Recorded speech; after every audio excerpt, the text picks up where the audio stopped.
Time to talk plumbing. Details on how I connected the tank to the sump.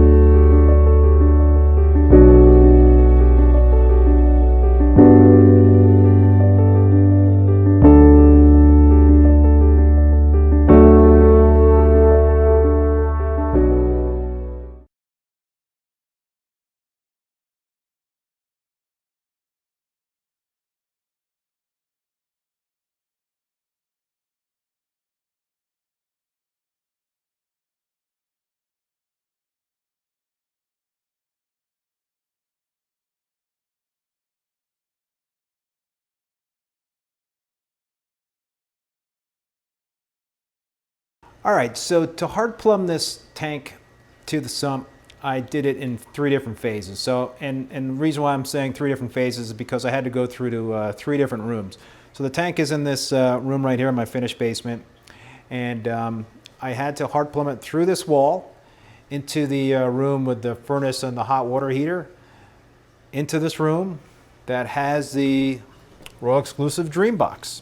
Okay, so this was a complicated plumbing project, to say the least. And I've had a lot of experience doing this. I've done this for a few of my tanks. I really like remote sumps. I don't like to have a lot of equipment underneath my stands. I just like the room that I have in terms of a remote sump and be able to work around it and not being cramped. So that's why I go through all the effort. And let me tell you, this was this was not an easy project. I would have to say I probably spent about 40 hours. Yep, 40 hours hard plumbing this tank into this room, into the sump. But I do believe it is very much worth the time and the effort. So just to kind of start off, what you're seeing in here is Schedule 80 PVC piping. I like to use Schedule 80 on the display side of the fish tank because I kind of think that the plumbing looks better if it's exposed and you're not going to be covering up. I'm pretty sure I'm not going to cover it up with a bookcase or a piece of furniture. I like the industrial look. It's the look that I have in the my 187-gallon display tank. I plumbed it through the wall with this Schedule 80 PVC piping. So I'm going to hang some of the pictures that were on this wall back up around the piping. And I think it's going to look pretty darn good, and well, at least that's what my plan is. I'm going to keep the fingers crossed. So anyway, this was not easy, as I mentioned. You have to do a lot of planning. You have to think about this stuff. As you can see, the PVC pipe here is at an angle. I wanted to make sure I had the proper pitch to go through the couple of different rooms back to the Dreambox. Obviously, you need that for the drains. You want gravity to do its thing, but you really need to take your time and to measure and to also take into consideration the angles. And as you can see, I've got a number of 90-degree elbows in here, and for the proper pitch for this PVC piping, those elbows have to be at the right proper angle. So you have to really use be patient and measure like 3 different times. And I also use a level, when I want to make sure that something's all leveled out here. But so I started out on the top and I worked my way down. So I started with the 2 drains on the top, and these are 1 1/2 inch drain pipes. And the return lines, the 2 PVC pipes below are 1 inch. So, I took my time, and really the first thing that I had done before I started doing the plumbing was I reinforced what was inside the wall. I wanted to make sure that I had some wooden bracing. So I cut some holes in a little piece of wood, and I screwed that wood into the studs inside of the wall, just to make sure that the PVC pipe had more support than just the drywall. I don't want the PVC piping to be buttoned up against the drywall and using that as a support. So you can see it's really quite solid in terms of what it currently is looking like right there. So, you know, I started with the top drain line and just made my cuts and made very careful measurements. I needed to, you know, take into account that I needed to have a couple of different 90-degree elbows, so I needed that spacing between the tank and the wall. I didn't want to have the tank butted very close up to the wall. I needed some room for those two 90-degree elbows that were going out.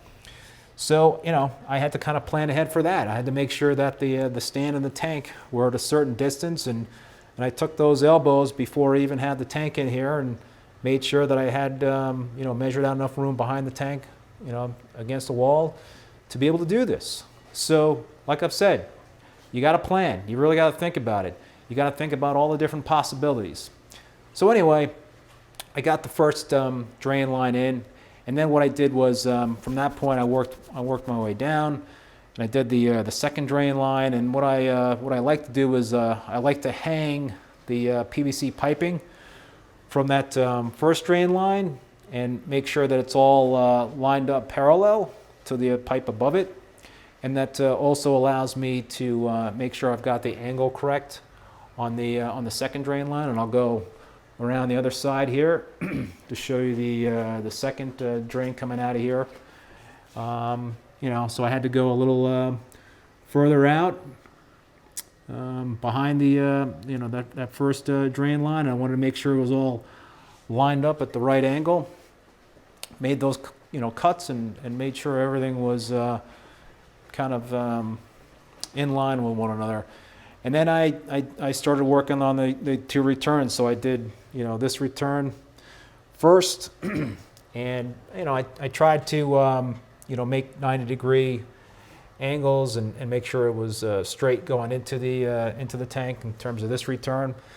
You know, again, you just want to make sure you take things into account.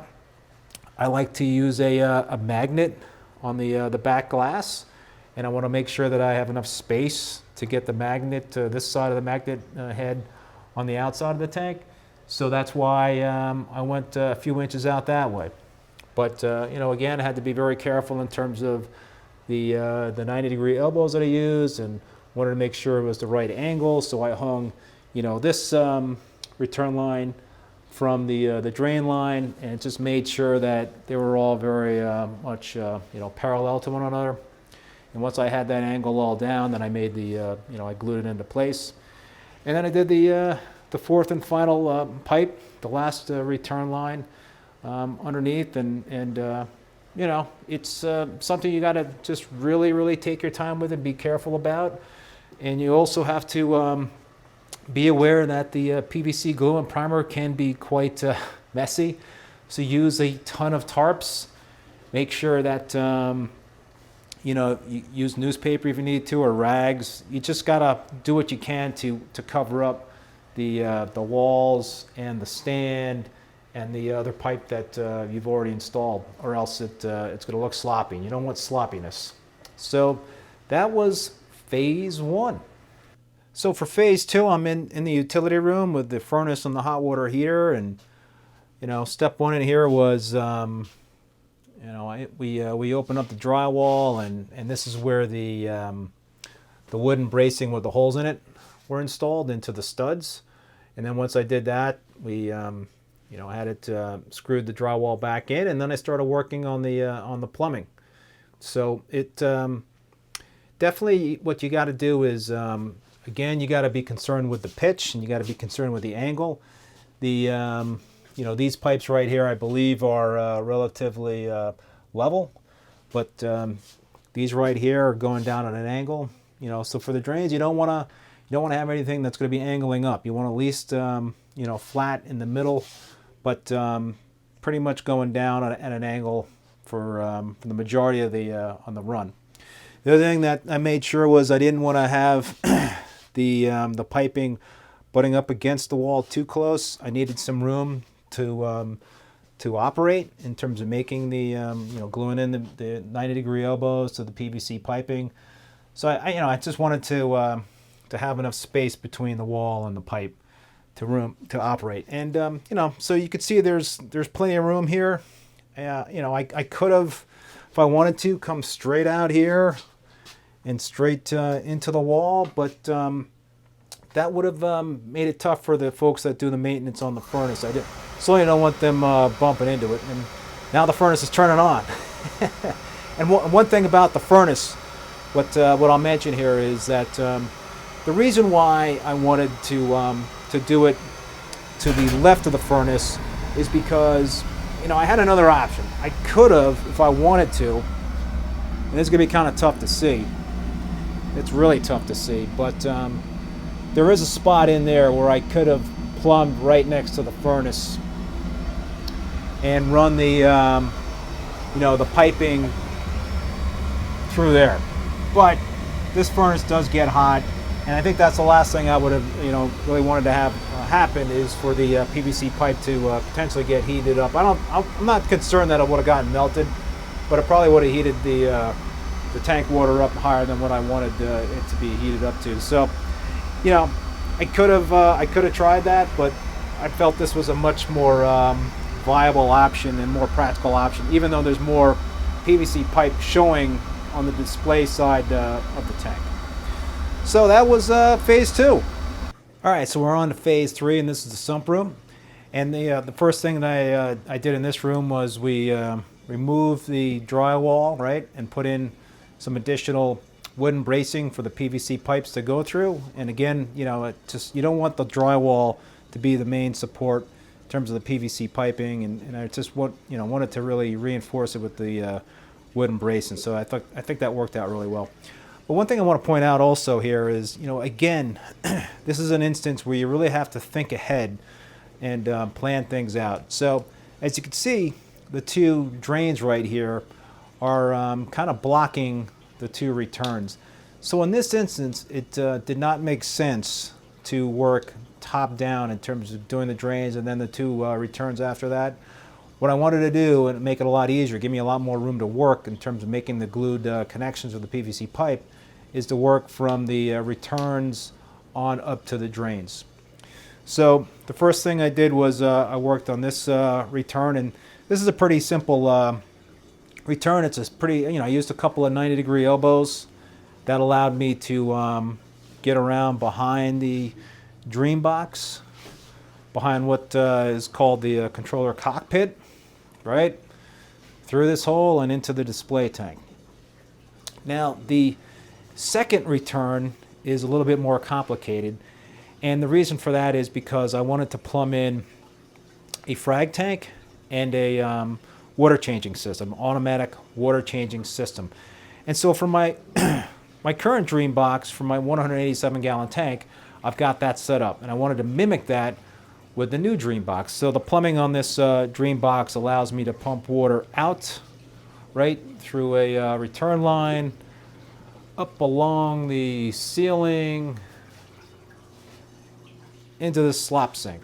And so I have these two 55-gallon drums. This one is RODI makeup water. Okay, so I've got my RODI unit right here, and it just goes into this 55-gallon drum. And I've got a pump on the inside of this drum that can pump water through this PVC piping underneath the slop sink into this 55-gallon drum, which is where I mix the salt. So this is the new salt water that I pump in to you know, replenish the water I take out after a water change. So I have I've got a pump in the bottom here, okay, that goes through PVC piping underneath the bench into this Dreambox. So I wanted to replicate that system and tap into the two 55-gallon drums with the new Dreambox. Why add a couple of more 55-gallon drums if you don't have to? Okay. So what you notice here is I have I got a couple of valves, and I'm going to get back to these two, but essentially the valves allow me to pump water to the old Dreambox and the new Dreambox. But so getting back to the plumbing over here, I've got some other valves that I want to talk about, and I'm going to turn a light on here, so hopefully it'll be easier to see this stuff. So for the second return, you know, as I mentioned, it's multi-purpose. It's going to serve a couple of different things. So right here, the return coming out, right, is one place where it's going to is the display tank. So if the valve is turned that way, then this is going to push water through this PVC pipe behind the Dreambox and back out to the display tank. So that's the second return to the tank. Okay, but as you can see, I've got a another valve right here, and the purpose in this valve is to feed a frag tank. Okay, and so this valve right here, which is off right now, is not connected. And I'll show you the plumbing for the frag tank in a little bit. But you know, this would basically be able to feed a frag tank if I had the valve opened up like that. So water pumping right through this valve, back out through that pipe, as well as, you know, because it's opened up a little bit, up through this piping and up through this valve. This valve would be turned off, right? So it would be forced up through this valve. Now the purpose behind this valve is for the water change system. So, you know, when I do a water change, I shut everything down. So I shut all the pumps down. And once I do that, with all these valves in place, it's a pretty simple process. So I essentially would turn this valve, make sure I turn it the right direction. All right, so that's going to prevent water when I turn the pumps back on, pumping back to the display tank. This valve I don't have to worry about. It's going to stay open, okay? But the valve for the frag tank, I want to make sure that it's closed, and then I'll open up this valve, right? So now water is going to be directed from the pump in the sump, that second pump, through the PVC piping. And so what I did was I put piping, you know, through here, going up to the ceiling, along, you know, right here, along that beam, up along here. It's got a little valve here, just in case. I keep that closed when I'm not using it. And then, you know, I've got some vinyl flexible tubing that's hooked up. And when I want to do a water change, I just make sure that this thing is in the slop sink. And when I'm not using it, I just, you know, fold it away and make sure that it's out of the way. All right, so getting back to these two valves that are hooked up to the 55-gallon drum that has the fresh salt water that's made up for the water changes. You know, as you can see right here, I've got the two valves, and I spliced these two valves, you know, in here. And what this allows me to do is to direct the new makeup salt water into one of the two tanks. So the way the valves are currently configured right here, in terms of the knobs turn, it allows me to pump it underneath the bench to that Dreambox. But you know, if I turn the valves as so, then that will allow me to pump the new makeup water to the new Dreambox, because I did some plumbing, some extra plumbing work right here. So I installed this PVC piping up on the ceiling, goes along that beam up there, right?